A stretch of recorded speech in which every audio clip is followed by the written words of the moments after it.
que nessa última semana, no meio da semana, tá? Ele vai dividir a semana em duas partes. O texto diz assim, ó, no meio da semana ele dará fim ao sacrifício e à oferta, e numa ala do templo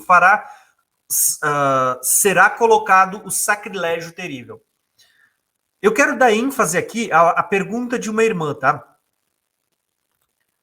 A irmã aqui, ela perguntou o seguinte, deixa eu ver só se eu acho ela.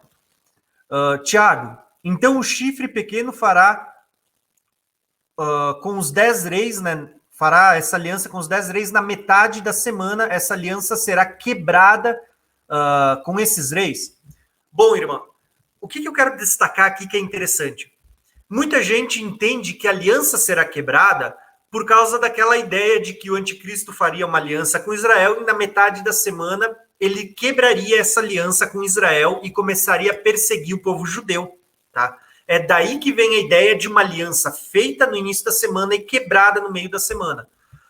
Só que quando a gente lê o texto atentamente, o texto não está dizendo que a aliança seria quebrada. O texto está dizendo que ele, na metade da semana, fará cessar o sacrifício e oferta. Não tem menção de uma aliança sendo quebrada. A gente sabe, sim, que 3 chifres serão quebrados, ou seja, com esses 3 a aliança vai ser quebrada, mas o texto não fala da aliança sendo quebrada. São homens que, ao interpretar, dizem que na metade da semana ele estava quebrando a aliança. Mas o texto não diz. O texto diz que ele faria cessar o sacrifício e a oferta. Tá? Só que dá esse destaque, não sei se você, Luiz, quer acrescentar alguma coisa sobre essa ideia de quebrar a aliança no meio da semana? Como é que você fez ontem? Você deu uma chamada aí? Fez aqui? Então, o que você falou tá certo, não tenho o que explicar aí. A aliança é feita com muitos durante uma semana e não é quebrada. O que acontece no meio da semana é o seguinte: vai ter uma globalização, um decreto, aonde vai haver grande matança pro lado de Jerusalém por causa daqueles 2 profetas que estarão aterrorizando a terra. Então vai matar o lugar de onde está saindo azeite de ouro, porque está despertando, o mundo todo está vendo com poderes, sinais e prodígios as coisas grandiosas de Deus, e o mundo está vendo os sinais do céu. Por isso que a besta se levanta e já começa a blasfemar contra o tabernáculo de Deus e os que nele habitam. Blasfema contra a Deus, contra o céu. Só que olha, Deus já é blasfemado hoje. Os inimigos de Deus já blasfemam contra ele hoje. Só que a blasfêmia que vai acontecer na metade da semana são coisas horrorosas. E outra coisa, os 3 chifres, quando eles são quebrados, a gente vê que antes deles serem quebrados, eles estavam unidos. Eram 10. Eles estavam em união. Esses 10 chifres é justamente a 7ª cabeça da besta que ainda não se levantou. Uns esperam essa união pela União Europeia, né? A União Europeia tem justamente 10 nações que estão liderando todo o resto do mundo. Para mim, isso é obra do inimigo. Porque se Deus coloca o holofote aqui, o inimigo coloca o holofote ali. Tirar a atenção, né? Isso, tirar a atenção. Isso o inimigo faz direto. Eu teria vários exemplos aqui que estenderia de 10 minutos para frente para exemplificar de como Deus mostra um ponto aqui e o diabo, ele não vai contradizer tudo. Ele já tem outras doutrinas para enganarem o restante do mundo. Ele tem o islamismo para enganar para lá, ele tem o satanismo para cá, o catolicismo romano para lá, ele tem várias coisas, mas no meio do povo de Deus, ele sabe que ele tem que misturar, fazer Babilônia. Então Deus coloca o foco aqui, ele vai e coloca o foco ali. O anticristo não vai vir da União Europeia. Faz parte do reino da besta, mas não vai vir dali. Então, 10 reinos têm que estar unidos, império, sim, reinando, a 7ª cabeça da besta, que não se levantou ainda. E quando ela se levantar, tem que durar pouco tempo. E no meio desses 10, um governante vai se levantar. E ele vai ser muito bem aceito por 7 reis. Por 3 reis, ele não vai ser aceito. Como que a gente sabe disso? O que leva um chifre pequeno a guerrear contra 3 chifres e arrancar eles? Se eles não estiverem de acordo. Por isso que ele vai fazer guerra. E essa guerra vai ser justamente o reino do norte contra o reino do sul. E ele vai dominar o sul. E aí ele vai se sobrepor sobre os 10. Não quer dizer que ele arranca 3 e 3 deixam de existir. Porque lá em Apocalipse 3, lá em Apocalipse 13, em Apocalipse 17, os 10 chifres dão o seu poder e o seu reino para a besta. Eles oferecem o seu poder. Então eles vão estar de acordo, mas antes tem que ter uma batalha. E essa batalha é o que nos prepara para receber a última semana. É o que prepara as duas testemunhas. Porque quando a igreja vê 10 nações unidas, o mundo não vai saber o que está acontecendo. A igreja vai saber. A 7ª cabeça se levantou. Ela tem que durar pouco tempo. A igreja já vai saber quem que é o anticristo, o que ele vai fazer, e ela já vai começar a preparar o caminho. Aí sim o povo vai começar a se direcionar para o deserto, vai começar aquele rebuliço todo. E Deus já vai olhar do céu, vai ver o seu povo com uma mensagem branca, limpa, igual aos apóstolos, e também, como resposta disso, vai dar poder e sinais para que as duas testemunhas vão para Jerusalém e falem da palavra de Deus, não só com sabedoria, mas com poder. E aí a gente vai estar ligado já na última semana. Por isso, um alerta: não precisa ficar perseguindo os passos de Trump, perseguindo os passos de Jared Kushner, achando que com isso você está alertando a igreja. Não precisa postar vídeo todo dia, ficar falando de cada palavrinha que eles lançaram nos noticiários. Olha, o mundo é enorme e acontece muitas coisas todos os dias, todo o tempo. O diabo ele vai fazer um monte de coisa no mundo, mas Deus ele colocou o holofote no ponto certinho. Tipo assim, ó, aqui está o meu ponto principal. Olha para os 10 chifres, olha para o chifre pequeno, olha para as profecias, deixa o resto, porque aquilo tudo é cortina de fumaça. Não precisa estudar as histórias de todas as Illuminati, os senhores do mundo.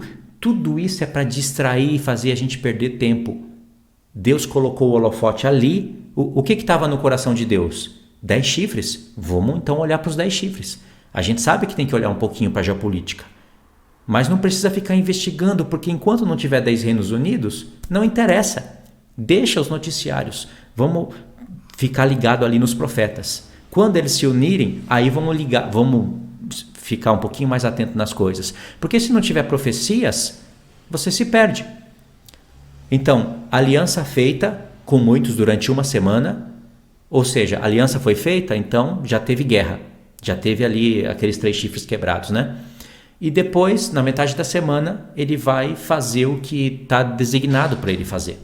E vai receber as punições que estão direcionadas para ele também, né? Como fala em Daniel 9. Até o fim haverá guerras, mas vai recair sobre ele... É mais ou menos assim que está falado lá, né?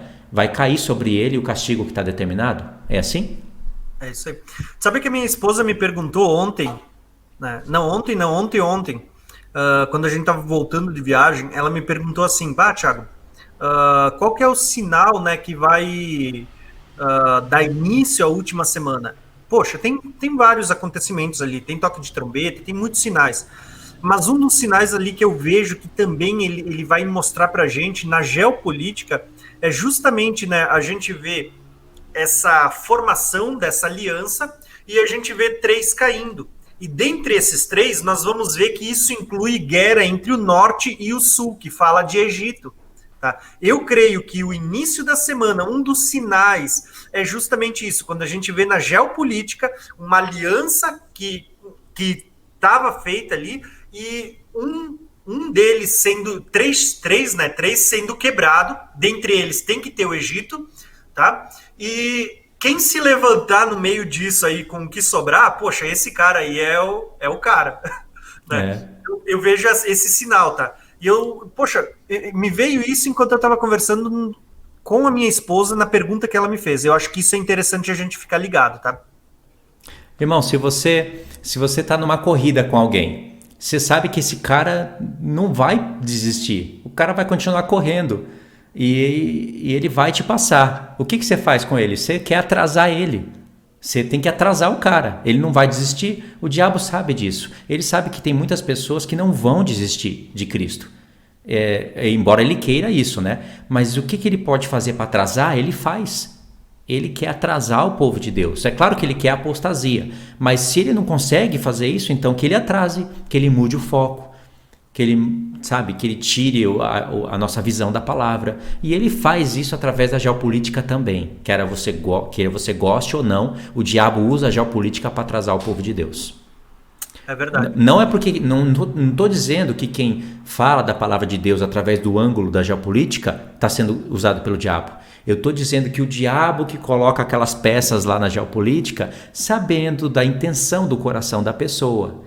Na verdade, às vezes não é tanto ficar alertando, é que quanto mais vídeo, mais monetização, mais vídeo, mais dinheiro, mais vídeo, mais crescimento de canal. Essa é a verdade que não pode ser omitida.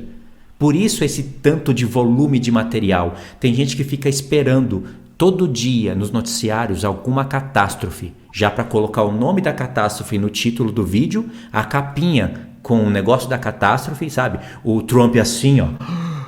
Aí o Jared Kushner assim, sabe? E para postar o vídeo. Você acha que isso é para alertar o povo de Deus?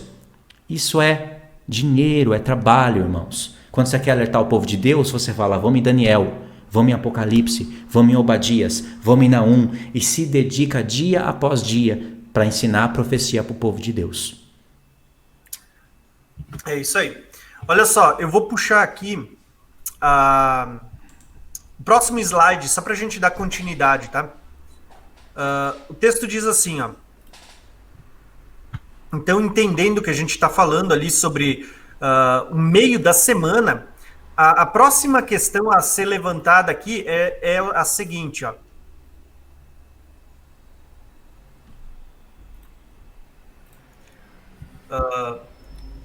Eu destaquei aqui alguns textos só para falar um pouquinho de quem era esse personagem que faria aliança, tá?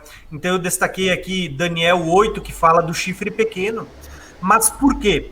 Porque quando a gente olha aqui, ó, para o texto de Daniel 9, da profecia das 70 semanas, o texto diz que o governante que virá, que vai fazer uma aliança, ele vai, numa ala do templo, colocar o sacrilégio terrível, ou, como diz algumas traduções, a abominação desoladora, né?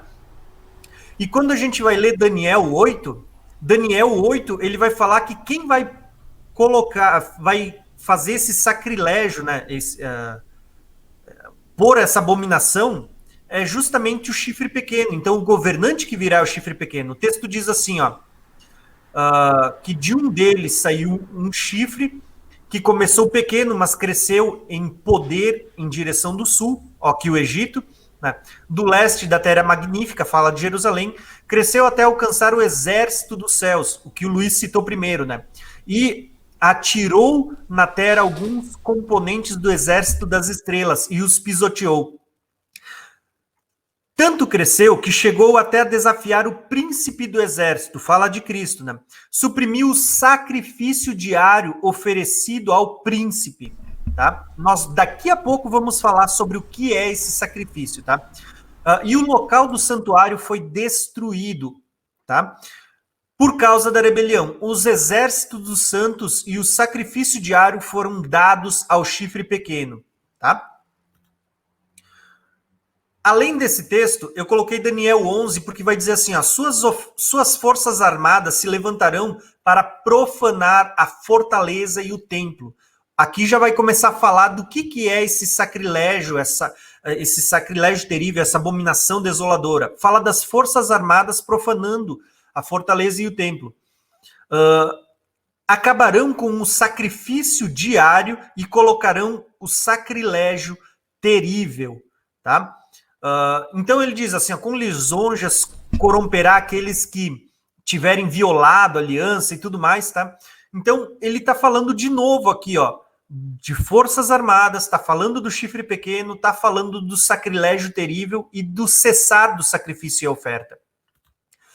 E outro texto, isso aqui é só para vocês estudarem depois em casa, o próprio Jesus, ele vai citar esse texto, ele diz, ó, quando pois virdes a abominação desoladora, ou o sacrilégio terrível, do qual falou o profeta Daniel, que está no lugar santo, quem lê, entenda. Tá? Nós vamos ver que tudo isso já foi citado por Jesus. Só que quando é que isso acontece? Quando é que ele vai fazer cessar o sacrifício e a oferta e colocar essa abominação, esse sacrilégio terrível no meio da semana. É isso que a profecia está falando para nós, que é no meio da semana que ele vai fazer cessar o sacrifício e a oferta e ser aposta a abominação da desolação.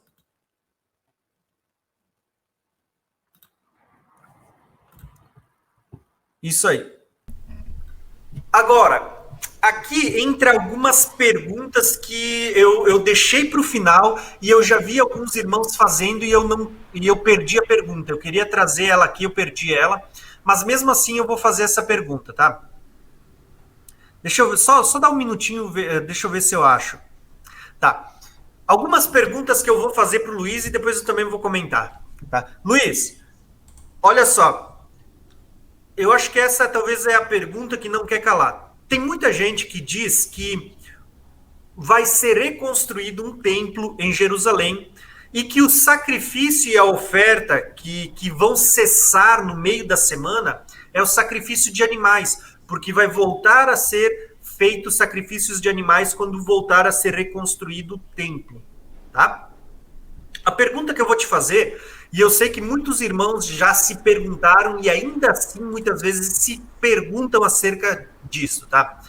Essa profecia das 70 semanas, ela fala da reconstrução de um terceiro templo físico? Essa é a primeira pergunta. A segunda pergunta que eu quero fazer. Pô, cara, se tu ria, eu rio também, né? Tá. A segunda pergunta que eu vou fazer, e a pergunta é séria, tá, irmãos? Vai ser reconstruído um templo? A segunda pergunta, a profecia das 70 semanas, ela fala do cessar do sacrifício e oferta de sacrifícios físicos, de animal mesmo? Tá? Como é que tu entende isso à luz das profecias, Luiz? Essa ideia, ela vem de somar 2 Tessalonicenses capítulo 2 com Daniel 9, né? 2 Tessalonicenses capítulo 2, Paulo fala que o anticristo ele vai se assentar sobre o santuário de Deus, não é? E aí em Daniel 9, somando uma coisa com a outra, como se estivesse falando a mesma coisa, né?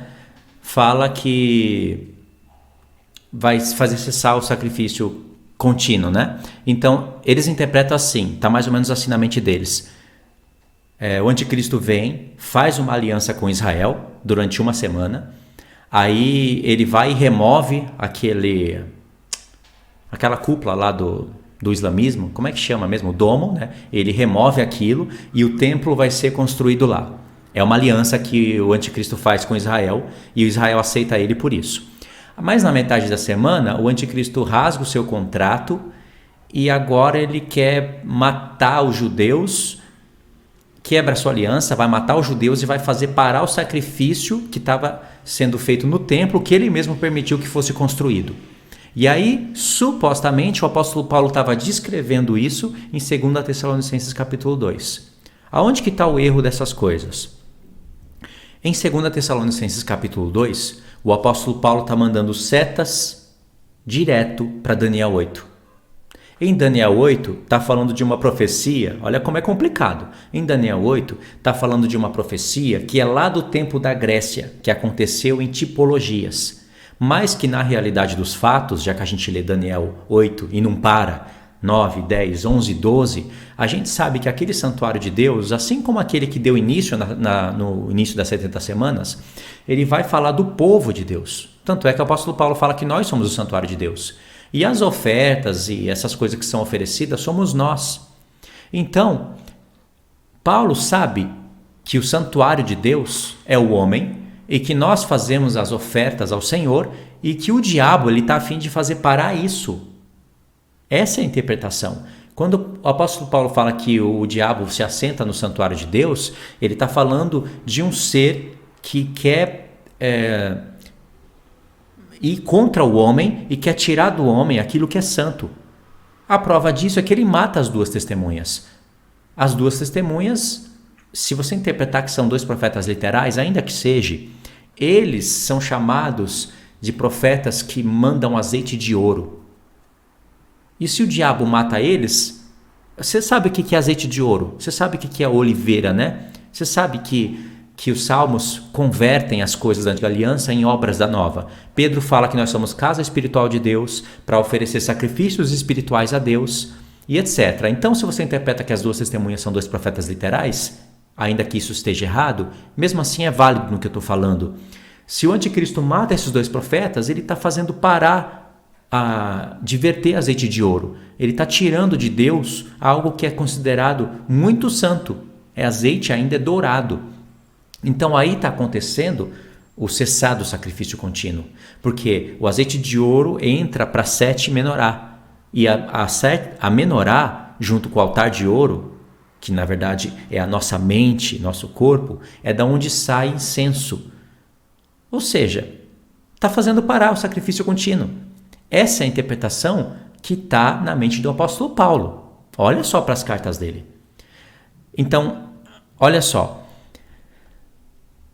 Para o apóstolo Paulo estar considerando um templo literal como santuário de Deus, ele teria que estar assim, muito desconexo com as profecias para ele ter considerado isso. Porque para ser edificado um tabernáculo, como Moisés fez, para ser edificado um templo, como Salomão fez, para ser reedificado um templo, como Esdras e Neemias, era só homens top, homens de alto padrão com Deus, para construir algo no formato de Deus, para ele chamar de casa de Deus. E mesmo assim, Salomão disse que os céus dos céus não pode conter o Senhor. Como o Senhor vai habitar naquele lugar? Isaías já falava que o Senhor não habita naquele templo. Estevão repetiu isso no Novo Testamento. Como que hoje judeus que pisam no sacrifício de Cristo vão construir um santuário querendo dizer, Cristo não é nada. Eles vão construir um santuário e como que o apóstolo Paulo vai considerar isso como santuário de Deus? Como? Essa é a questão. Agora, se vai ser construído um novo templo, um novo santuário lá, isso eu não sei dizer. Pode ser que sim, pode ser que não. Mas o que eu tenho certeza é que o apóstolo Paulo não está falando de um santuário feito por mãos de homens, sendo chamado de santuário de Deus. É blasfêmia você falar que vai ser construído um santuário de Deus, feito por mãos de homens, após a vinda, a morte e a ressurreição de Cristo. É blasfêmia. Não estou dizendo que é blasfêmia você interpretar assim. Eu estou dizendo que esse ato de construir e falar que aquilo é a casa de Deus é blasfêmia contra o Filho. Quem faz, quem constrói, está blasfemando. Agora, não quem interpreta que é assim, porque está apenas entendendo errado. A grande questão aqui que a gente sempre precisa olhar é que a gente está na nova aliança. Estando na nova aliança, a palavra de Deus vai dizer que nós somos a habitação de Deus, nós somos o templo, o santuário, a habitação, né? O tabernáculo de Deus, nós somos o templo do Espírito Santo. Tá? Existem muitos textos que vão falar disso, né? Até a gente falou lá no início que a profecia das 70 semanas ela começa com a reconstrução de um templo físico, mas vai terminar com a reconstrução de um templo, de uma casa espiritual. Tá?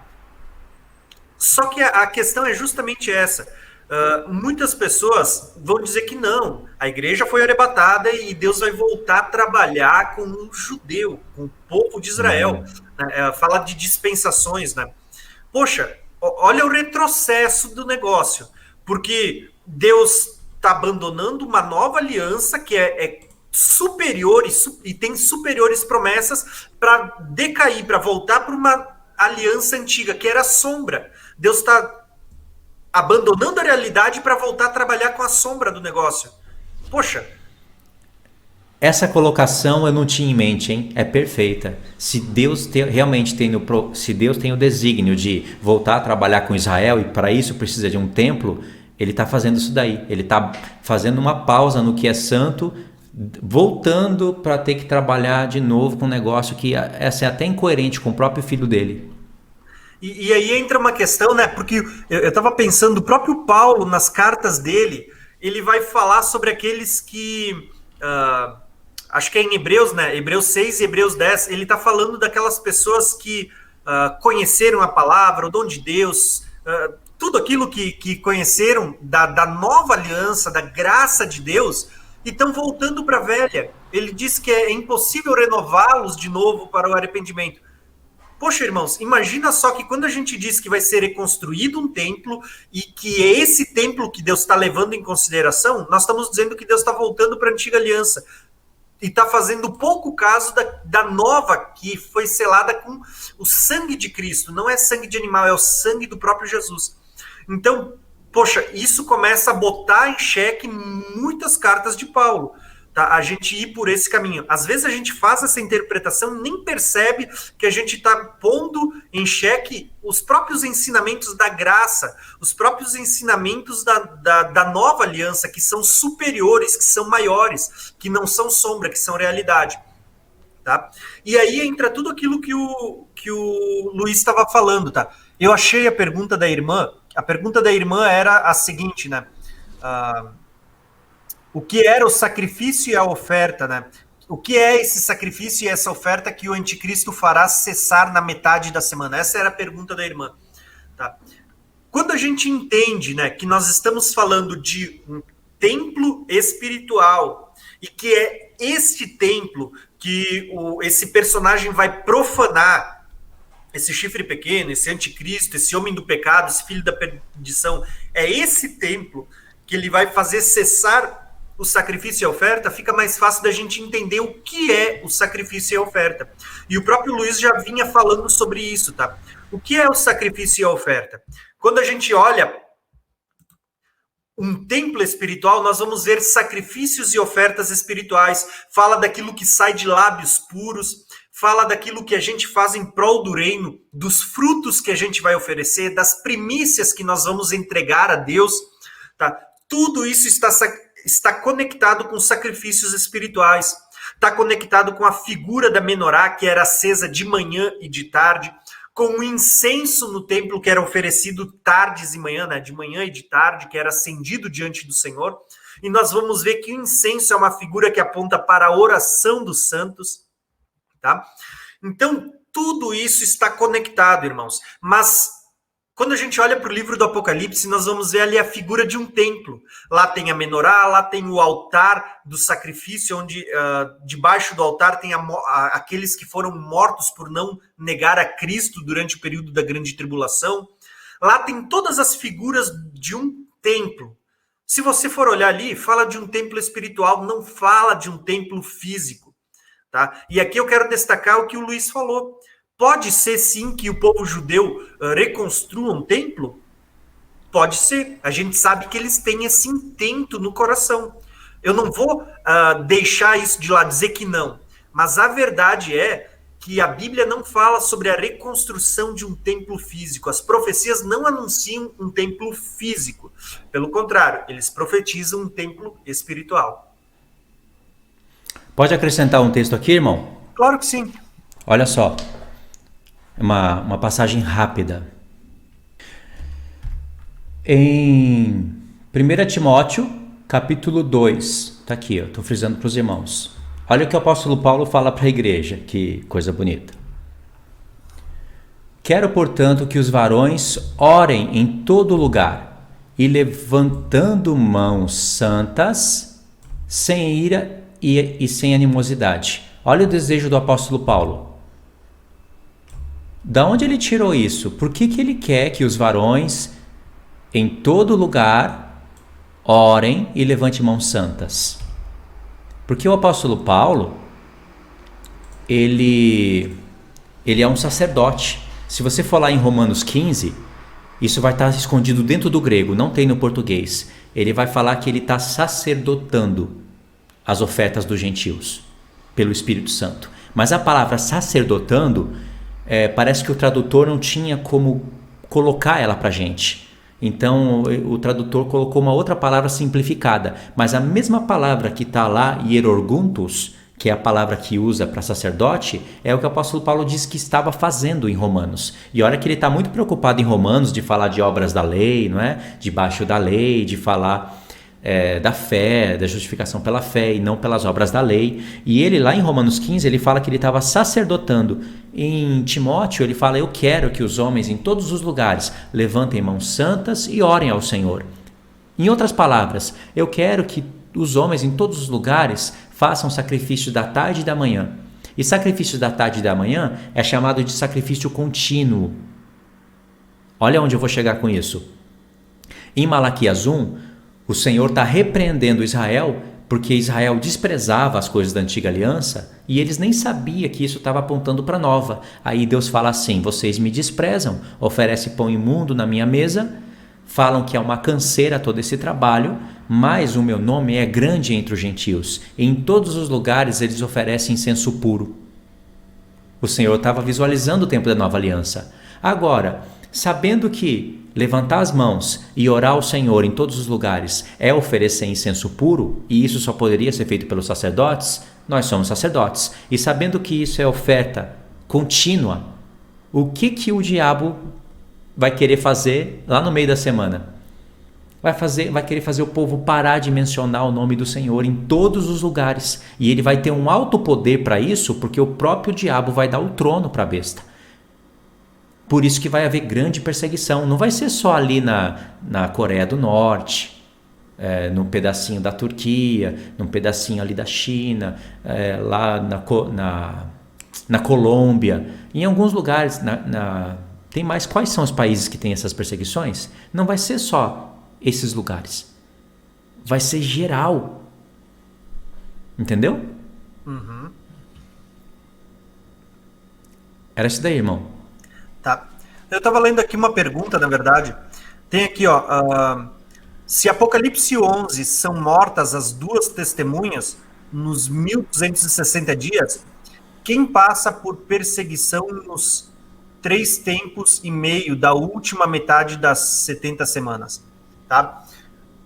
Bom, essa pergunta é bem interessante e para entender isso, a verdade é que a gente tem que entender as duas casas de Israel. Entender que duas testemunhas não fala de 2 homens, né? 2 homens literais, mas está falando do povo de Deus, que é formado tanto por judeus como por gentios que aceitam a Cristo. Quando a gente fala de 2 povos, a gente está falando do povo de Deus sendo tipificado na figura das duas testemunhas. Nós vamos ver que as duas testemunhas são tipificadas em Elias e Moisés e tantas outras figuras, tá? Ali aparece Jeremias, né? Sai fogo da boca, aparece Zorobabel, Josué, né? Aparece tudo ali em Apocalipse 11, não está falando só de Elias e Moisés e nem só de duas testemunhas, tem várias figuras aí, que apontam para a igreja do Senhor, para o povo de Deus, tá? Essas duas testemunhas, nós vamos ver que quando diz que as duas foram mortas, está dizendo que tanto testemunhas que vieram do povo judeu, como dos que fazem parte dos gentios que creram em Cristo, vai ter gente morrendo dos 2 lados aí por não negar a Cristo, tá? Vai ter as duas testemunhas morrendo, mas assim como vai ter 2 testemunhas morrendo, vai ter parte das testemunhas que vão permanecer vivas para o arrebatamento, tá? Então, quando fala que as duas morreram e as duas vão ressuscitar lá no final, não quer dizer que são as duas. As duas falam de 2 povos, então fala de muita gente, tá? Então, só quis dar essa ideia, porque ali o texto fala das duas morrendo, tá? Então, quem é que vai ser perseguido? Tá? Fala da igreja também, tá? Então, é algo que eu vou procurar fazer um vídeo só para falar sobre esse assunto, mas é uma pergunta bem interessante, bem inteligente, tá? Posso partir para o último slide, Luiz? Pode. Enquanto isso, qualquer coisa tu chama aí, tá? Uhum. Olha só, irmãos. Então, entendendo aqui que a gente está falando que o governante que virá, esse príncipe que virá, ele fará cessar o sacrifício e a oferta, e a gente sabe que isso não fala só de um templo físico e de sacrifícios físicos, mas fala de perseguição sobre a igreja, sobre o povo de Deus. O texto, a profecia, ela vai encerrar dizendo o seguinte, irmãos. Olha só. Numa ala